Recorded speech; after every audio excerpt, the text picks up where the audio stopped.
My name is Mal Sayan, and I am conducting an interview here with Dr. Frank Veith. Dr. Veith needs no introduction to any vascular surgeon around the world. And Dr. Veith has recently written and published The Medical Jungle, which I have an unautographed copy of here. Dr. Veith will rectify that soon, hopefully for me.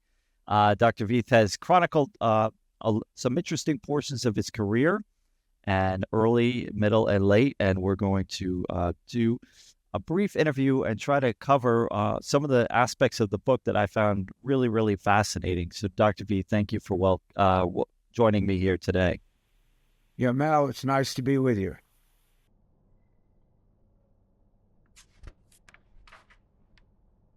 Dr. V, in your book early on, you describe yourself as extremely shy as a student and early trainee. How do you account for your evolution in your personality? You know, Mal, it's a great question. I don't know how to answer it. I still consider myself pretty shy. I don't jump up and ask questions at meetings and stuff like that. I guess in my position, I had to be a little more forceful and outgoing, and with practice, you get better at public speaking. And but I always get nervous when I would give a talk, particularly at a big meeting like the American Surgical or even the SVS.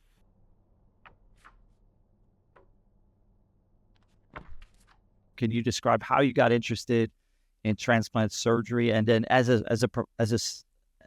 profession, did we drop the boat on transplant? Should we have more incorporated transplant surgery into vascular surgery?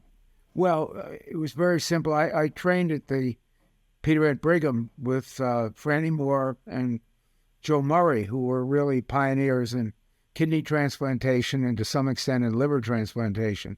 And when I started out as a career, the one area in heart transplants had been done by others, Norm Shumway, Dick Lauer, who was a classmate of mine. And when I started out, of course, I did kidney transplants because I knew how to do them from my training. But I also wanted to be in an area that was somewhat unconquered. And that got me into lung transplantation, which really had not been done with any degree of success.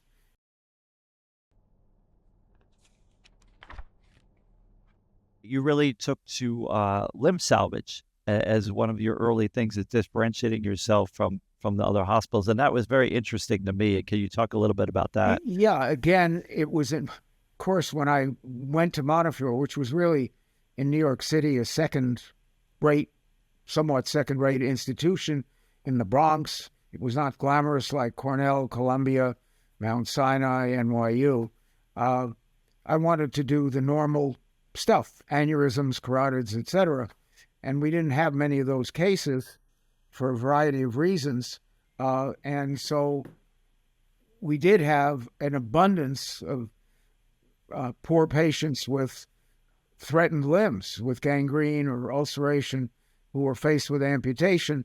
And the thinking of the day was, well, if they have such a limb-threatening lesion, they need a below-knee amputation and, quote, rapid rehabilitation. Well, we found that didn't work, so we started with great care and concern, obviously, to challenge the thinking of the day, which was not to do reconstructive vascular surgery for limb salvage.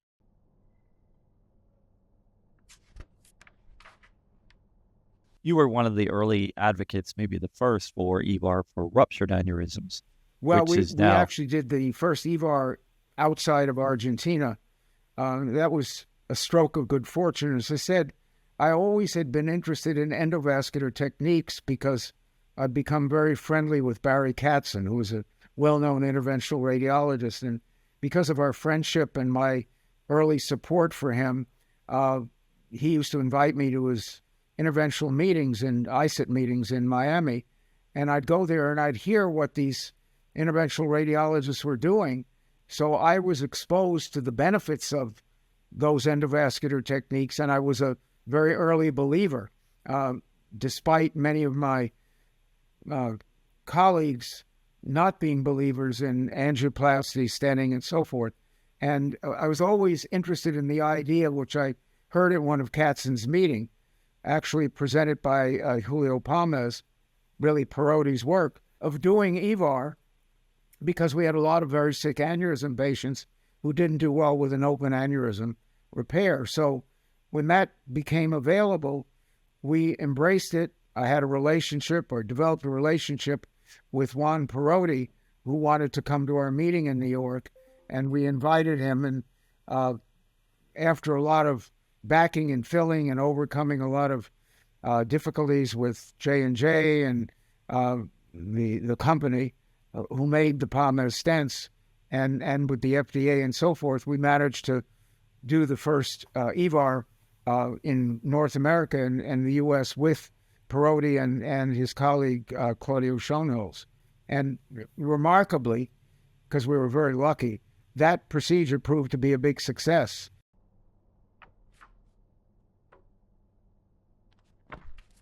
So you mentioned Barry Katzen, and you've been an early proponent of collaboration with interventional radiology. And during your SBS presidential address, that was one of your 3 missions for our specialty, was collaboration. And you say later that we failed, that we didn't quite achieve collaboration uniformly with cardiology. And why do you think that happened that way? Well, human nature. And again, the book highlights a lot of the frailties or bad traits of human nature, which you don't think are going to apply in medicine. I mean, lust for power, control, self-interest, greed, and sometimes jealousy. And those traits, which you'd like to think aren't very popular in medicine, because we're supposedly a humanistic specialty or occupation, those traits are just as common, maybe even more common in medicine and surgery and in hospitals, other institutions, medical schools, as they are in other walks of life. And that really is the theme of the book.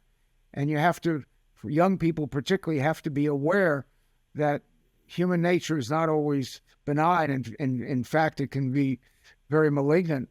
And you have to deal with that and be persistent and recognize that you can sometimes, not always, overcome it and keep it what you're doing. And that certainly applied to limb salvage and lung transplantation, and absolutely applied to endovascular.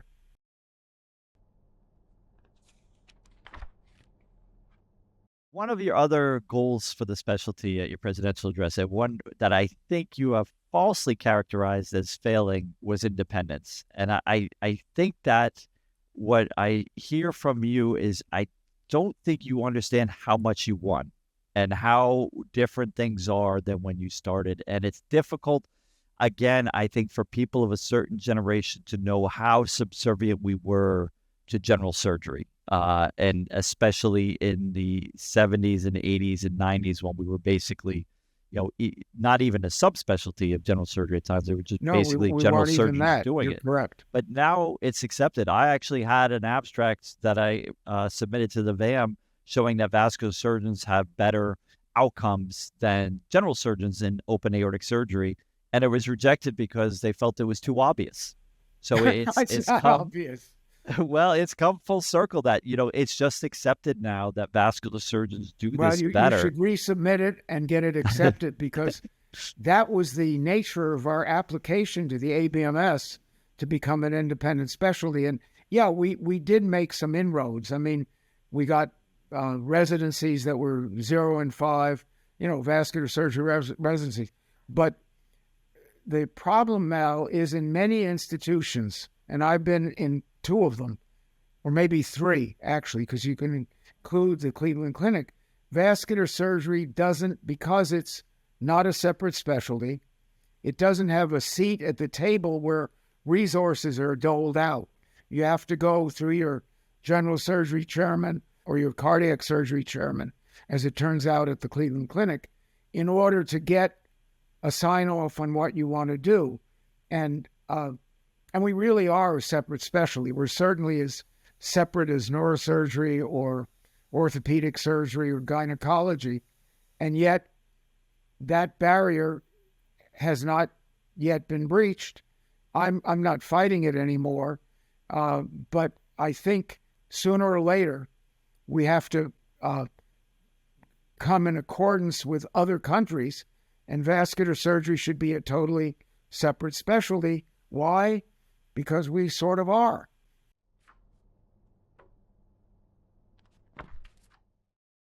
Finally, the last section of the book is on mentorship, and you have really some friends of mine who've written summaries. I think I'm probably one of the last American vascular surgeons who you did not train, but everybody else you did train, and so there's a lot of nice passages in there.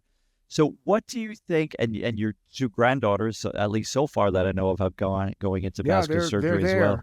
They're coming. Yeah, I mean, and that's wonderful. I'm just trying to get my kids to graduate high school, so I think that you've done a great job of mentoring. Again, it's luck. It really. Yeah, well, it's not all luck, Dr. Veith, because there's a lot of people out there who have luck and just don't have this this kind of tree, this hierarchical tree of people that they've trained and have gone on to be successful. As I train my residents, I want them to go on and do what I do. I try to model this as something worth doing, as teaching is, but a lot of times they go for the money and they go into private practice. But what do you do? What do you think the key is to to mentoring them? And it's more than luck, because I know you've done a great job with it. Really, some of it's luck, because I always picked people that wanted to go into academics, and then I would beat them unmercifully to publish stuff, and they used to joke about it and belittle me for it. But the other thing is to treat people at all levels, which you do, obviously. I know this from actual, people that have worked with you, is to treat people well and as equals. In other words, the old Geheimrat plan, where the boss, the chairman or the chief, took all the good cases and all the money and was first author on all the papers, that's a remedy for failure. You've got to pay people well, so you split the income pretty much as bad as it can be in vascular surgery sometimes. You split the good cases, and you put them as first author on papers, even though you may end up writing the paper, or largely writing in it may be your idea, and they sort of get the bug. I mean, Keith Calagero is a perfect example. And we have lots of papers together on some of the techniques that I fell into because I had a lot of failures before that on treating infected prosthetic grafts. I've never had a first name paper on that subject. And Keith and Russell Sampson have the papers, and they did a lot of the work, of course, and got smitten by it. And when that was presented at the American Surgical, Keith presented it. A lot of people still don't believe it, but that's okay. Your legacy in mentorship speaks for itself. And, when I run into people like Keith or Russell or the other thing, Albarama, it's sort of funny, but alive, just looking at my list of trainees, a lot of them were not Americans. They were either from a foreign country. Some of them were black. Some of them were women, when it was unstylish to have women and foreign medical graduates and so forth. I mean, look at Ali Abarama. I mean, he's the paragon of success in vascular. He wasn't one of my trainees, by the way, but he was somebody who came from a foreign country and reached the pinnacle of success in vascular surgery. So it's the person, not their background, skin color, gender, whatever. It's the person, and that you pick people, and some of them are good and some of them turn out not so good. Yeah, absolutely. It's a skill in picking that. Well, thank you so much, Dr. Veith. We really appreciate it. My pleasure, Mal. Thanks for talking about this in the book. Okay. And I really just kind of scratched the surface again. Medical jungle.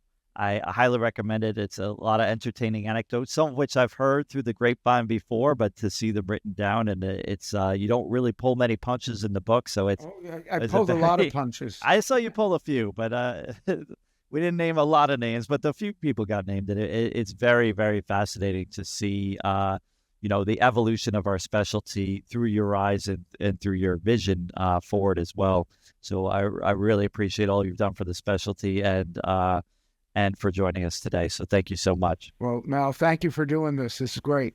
Really appreciate it.